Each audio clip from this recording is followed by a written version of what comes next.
ಮುಡಿಪುವಿನ ಸಂತ ಜೋಸೆಫರ ಪುಣ್ಯಕ್ಷೇತ್ರದಲ್ಲಿ ಆರಾಧನಾ ಮಹೋತ್ಸವ November 30ರಿಂದ December 3ರವರೆಗೆ ನಡೆಯಿತು.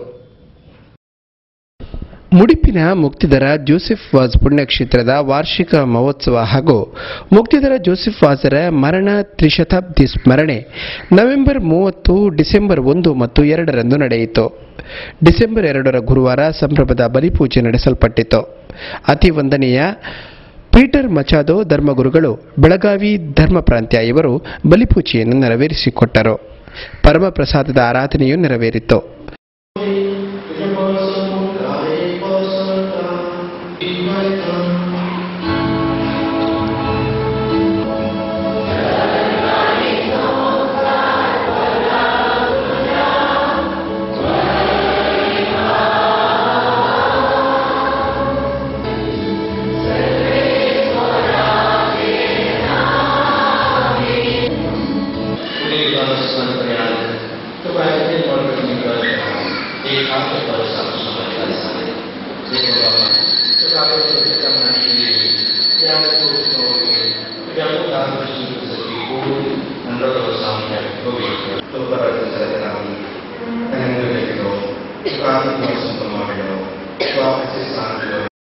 ಭಕ್ತಾದಿಗಳು ಸಂತ ಜೋಸೆಫ್ ಪುಣ್ಯಕ್ಷೇತ್ರದ ಗ್ರೊಟ್ಟೋದ ಮುಂಭಾಗದಲ್ಲಿ ಮೊಂಬತ್ತಿ ಹೊರಿಸಿ ವಂದನೆ ಸಲ್ಲಿಸಿದರು.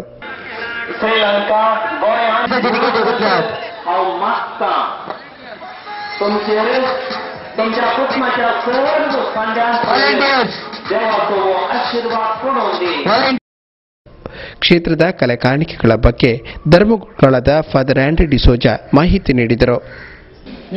ಎಲ್ಲ ಮುಕ್ತಿಧರ ಜೋಸೆಫ್ ವಾಜ್ ಪುಣ್ಯಕ್ಷೇತ್ರದ ಎಲ್ಲ ಬಂಧುಗಳಿಗೂ ನನ್ನ ನಮಸ್ಕಾರ. ಈ ಪವಿತ್ರ ಪುಣ್ಯಕ್ಷೇತ್ರ ಮುಕ್ತಿಧರ ಜೋಸೆಫ್ ವಾಜ್ರವರಿಗೆ ಸಮರ್ಪಿಸಲ್ಪಟ್ಟಿದೆ. ಈ ಸ್ಥಳದಲ್ಲಿ ಇಲ್ಲಿ ಅವರ ಜೀವನದಲ್ಲಿ ನಡೆದ ಒಂದು ಪ್ರಮುಖ ಪವಾಡ, ಅವರನ್ನು ಪ್ರತ್ಯೇಕವಾಗಿ ದೇವರು ಅವರ ವಿರೋಧಿಗಳಿಂದ ರಕ್ಷಿಸಿದ ಒಂದು ಘಟನೆ ಇಲ್ಲಿ ನಡೆದಿತ್ತು. ಆದರೆ 3 ನೀರಿನ ಬುಕ್ಕೆಗಳು ಪವಾಡ ಸದೃಶ ರೂಪದಲ್ಲಿ ಇಲ್ಲಿಂದ ಚಿಮ್ಮಿ ಬಂದು ಅವರು ನಿಜವಾದ ಒಂದು ಸಂತ ಭಕ್ತರೆಂಬ ಒಂದು ಸಾಕ್ಷಿಯನ್ನು ದೇವರು ಇಲ್ಲಿ ನೀಡಿದ್ದಾರೆ. ಅದಕ್ಕಾಗಿ ಅನೇಕ ಭಕ್ತರು ಇಲ್ಲಿ ಬಂದು ಪ್ರಾರ್ಥಿಸ್ತಾರೆ. ಪ್ರತಿ ವರ್ಷ ಈ ಹಬ್ಬದ ಸಮಯ ಅನೇಕ ಸಾವಿರಾರು ಭಕ್ತರು ಇಲ್ಲಿ ಬಂದು ದೇವರಲ್ಲಿ ಪ್ರಾರ್ಥಿಸಿ ತಮ್ಮ ಜೀವನದಲ್ಲಿ ದೇವರ ಆಶೀರ್ವಾದಗಳನ್ನು ಪಡೆಯುತ್ತಿದ್ದಾರೆ. ಭಕ್ತಾದಿಗಳಿಗೆ ಪ್ರಸಾದ ರೂಪವಾಗಿ ಅನ್ನದಾನ ನೆರವೇರಿತು. ಚರ್ಚ್ ಪಾಲನಾ ಮಂಡಳಿಯ ಸದಸ್ಯರು, ಉಪಾಧ್ಯಕ್ಷರಾದ ಫೆಲಿಕ್ಸ್ ಡಿಸೋಜಾ, ಫಾದರ್ ವಿನೋದ ಲೋಬೋ ಮುಂತಾದವರು ಈ ವೇಳೆ ಹಾಜರಿದ್ದರು.